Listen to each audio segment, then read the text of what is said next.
A love grown in the fields.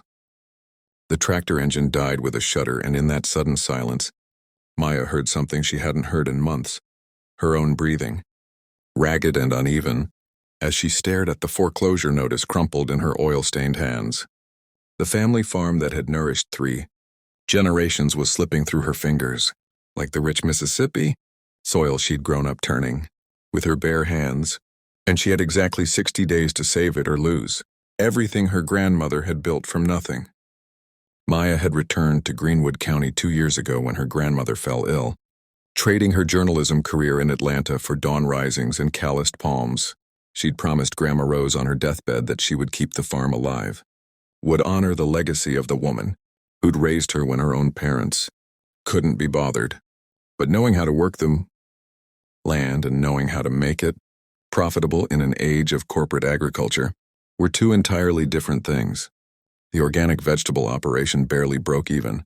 The farmer's market sales fluctuated wildly, and the debt her grandmother had quietly accumulated in those final years of medical bills had created a mountain Maya couldn't seem to climb, no matter how many 18-hour days she worked, or how many meals she skipped to save money.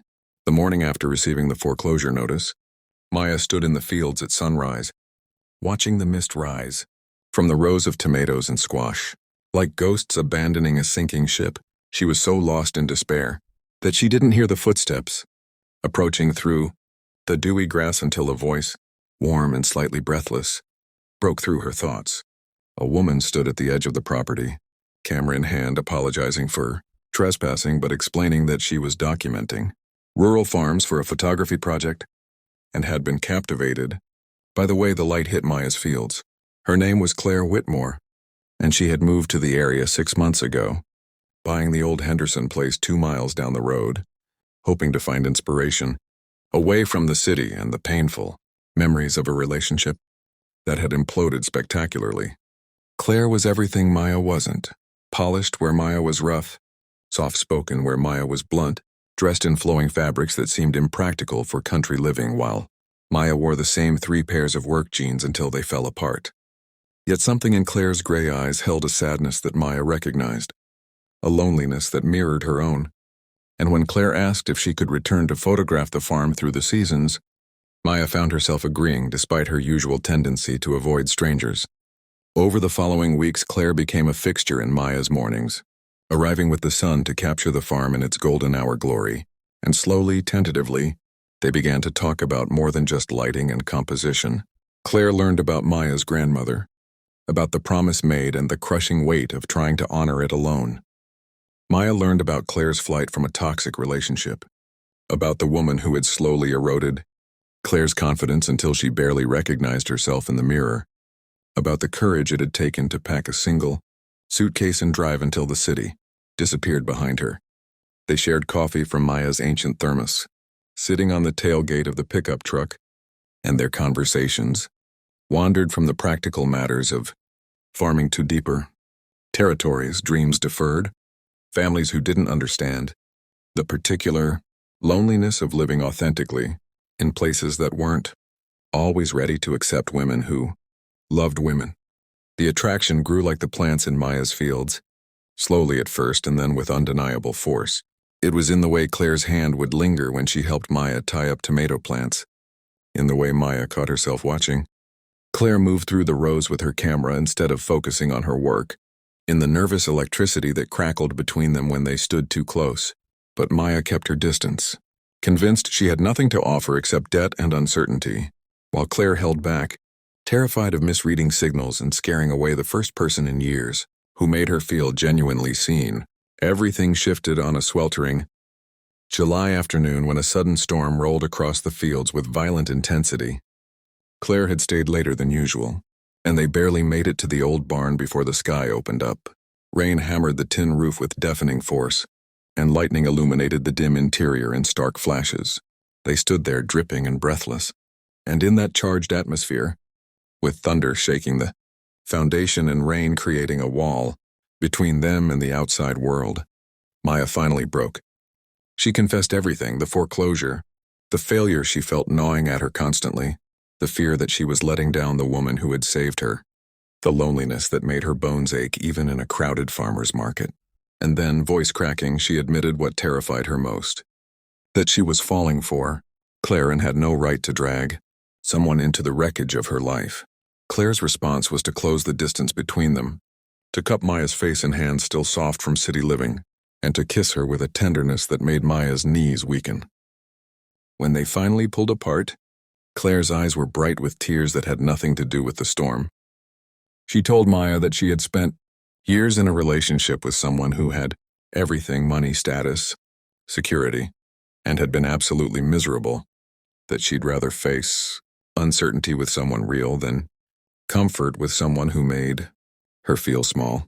She said she was tired of running and wanted to try standing still with someone worth staying for. That night marked a turning point, though not in the way romantic stories usually unfold. The farm's problems didn't evaporate with their first kiss.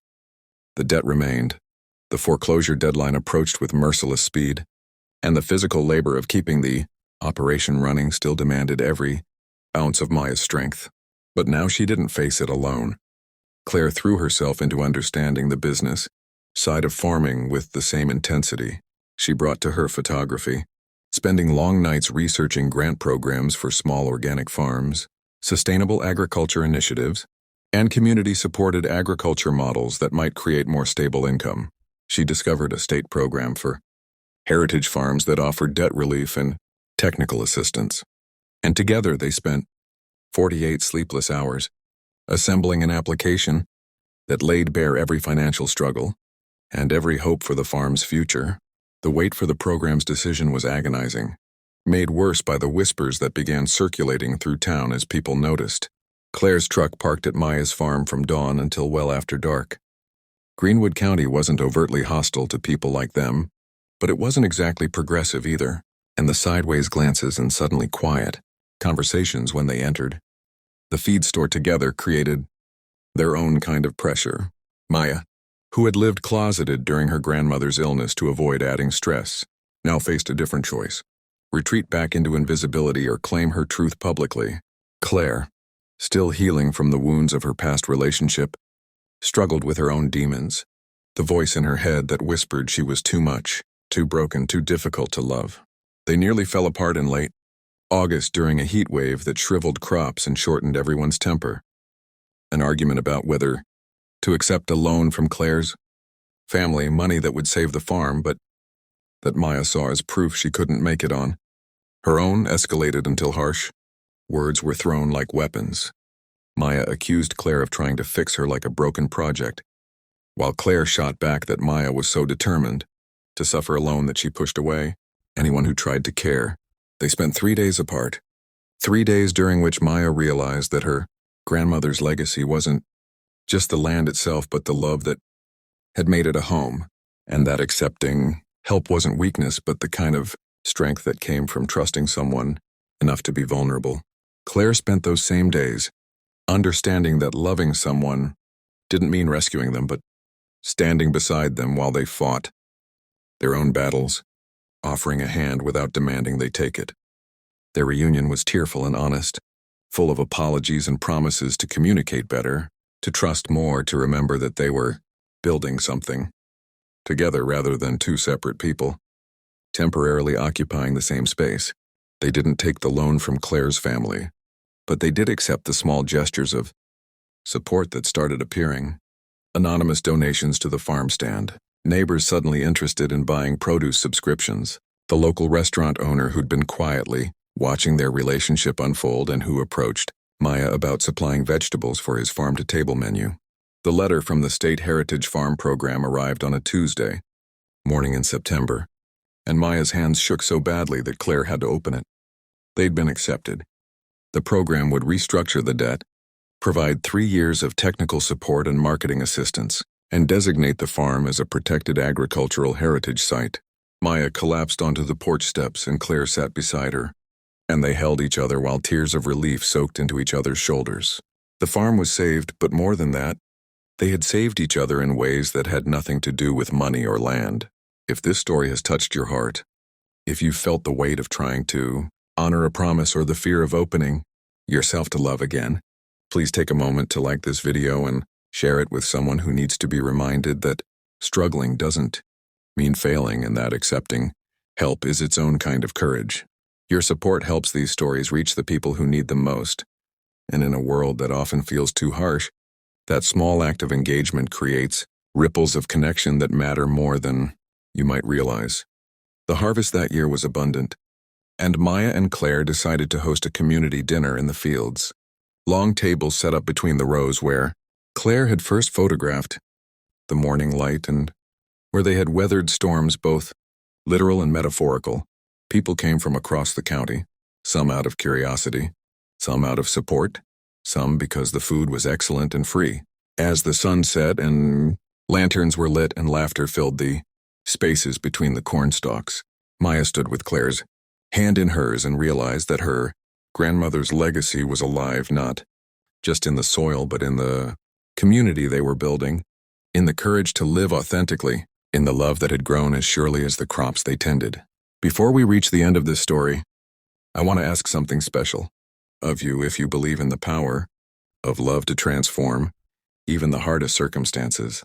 If you think stories of women loving women deserve to be celebrated and shared, please leave a comment below telling us what part of Maya and Claire's journey resonated most with you. Because your words become part of the story too. Creating a community of people who understand that love in all its forms is worth fighting for.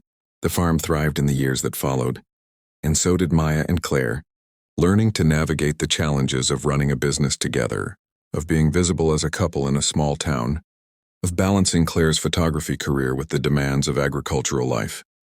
They had hard seasons and easy ones, arguments and makeups, moments of doubt and moments of absolute certainty. On the 5th anniversary of the day, Claire first trespassed onto the property with her camera. Maya proposed in the same field where they'd sheltered from the storm, and Claire said yes through happy tears. They were married the following spring beneath an arbor.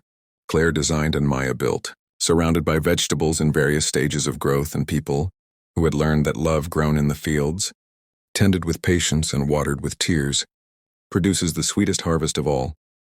And on quiet mornings when Maya walked the rows her grandmother had planted, she sometimes felt a presence beside her, a whisper in the wind that sounded like approval, like pride, like the knowledge that the promise had been kept in ways that transcended property lines and bank statements, that the real legacy was learning how to love bravely and completely, with your whole imperfect heart.